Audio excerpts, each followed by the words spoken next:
Au nom d'Allah, le tout miséricordieux, le très miséricordieux. Quand les hypocrites viennent à toi, ils disent « Nous attestons que tu es certes le messager d'Allah.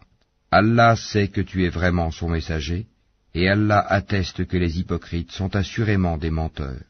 Ils prennent leur serment pour bouclier et obstruent le chemin d'Allah. Quelle mauvaise chose que ce qu'ils faisaient.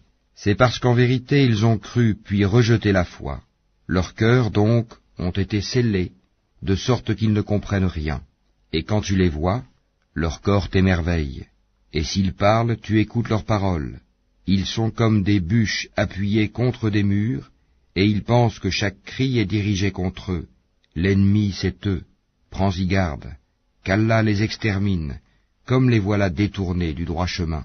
Et quand on leur dit « Venez que le messager d'Allah implore le pardon pour vous », ils détournent leur tête, et tu les vois se détourner tandis qu'ils s'enflent d'orgueil. C'est égal, pour eux, que tu implores le pardon pour eux ou que tu ne le fasses pas, Allah ne leur pardonnera jamais, car Allah ne guide pas les gens pervers. Ce sont eux qui disent « Ne dépensez point pour ceux qui sont auprès du messager d'Allah, afin qu'ils se dispersent. » Et c'est à Allah qu'appartiennent les trésors des cieux et de la terre, mais les hypocrites ne comprennent pas.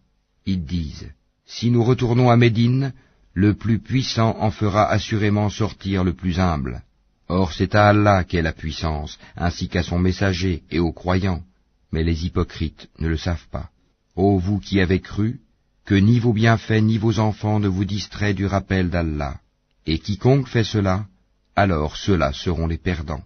Et dépensez de ce que nous vous avons octroyé, avant que la mort ne vienne à l'un de vous, et qu'il dise alors, « Seigneur, si seulement tu m'accordais un court délai, je ferais l'aumône, et serais parmi les gens de bien. » Allah cependant n'accorde jamais de délai à une âme dont le terme est arrivé. Et Allah est parfaitement connaisseur de ce que vous faites.